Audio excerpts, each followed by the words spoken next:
লুকমানের উপদেশ হৃদয়ের জন্য অবতীর্ণ হেকমা।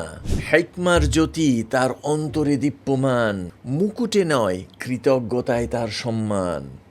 নয় শক্তির দম্ভ, নয় সিংহাসনের ভার, আল্লাহর শুকরিয়াতেই গঠিত তার চরিত্রধার। কৃতজ্ঞতা অবলম্বন করো, এই প্রথম শিক্ষা। শুকরিয়া যার অন্তরে, সেই পায় কল্যাণের দিশা। প্রভুর দানে যে শুকরিয়া করে নিরন্তর, তারই কল্যাণ প্রত্যাবর্তন করে তার অন্তর। পিতা যখন পুত্রকে উপদেশ দিলেন, আদেশ নয় স্নেহমাখা ভাষায় বললেন, হে বৎস, প্রভুর সত্তায় শিরিক করো না, শিরক তো মহাজুলম, ওপথ ধরো না।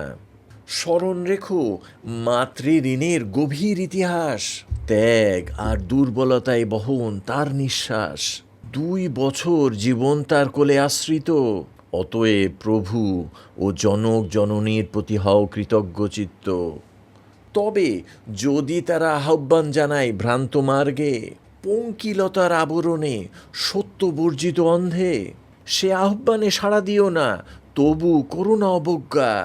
দুনিয়ার জীবনে আচরণে রেখো সদয় বিনয়োজ্ঞা। হে বৎস, অবগত হও গোপন কিছুই নয়, সরিষার দানা সমান কর্ম নয় লুপ্ত হয়। পাথরের অন্তঃস্থলে আকাশ বা ধরণীতে আল্লাহ উপস্থিত করবেন তা তার সমীপে।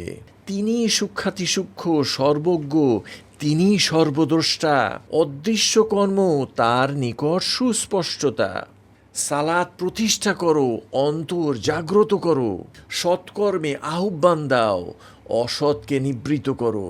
যা কিছু অবতীর্ণ হয় তকদিরের ধারায়, ধৈর্যে ধারণ করো এই দৃঢ়তার মহিমায়। মানুষের প্রতি অবজ্ঞায় মুখ ফিরিও না, অহংকারে ভূমির বুকে দম্ভে বিচরণ করো না।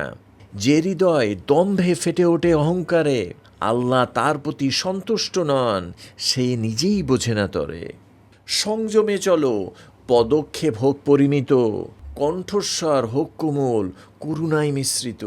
কর্কশ ধ্বনি উদ্ধত্ত ডাকের যে প্রকাশ, তা গাধার চিৎকার তুল্য অরুচিকর বিকাশ। এই লুকমানের অমর হেকমাবাণী শুধু শ্রবণের নয়, জীবন ধারণের কাহিনী।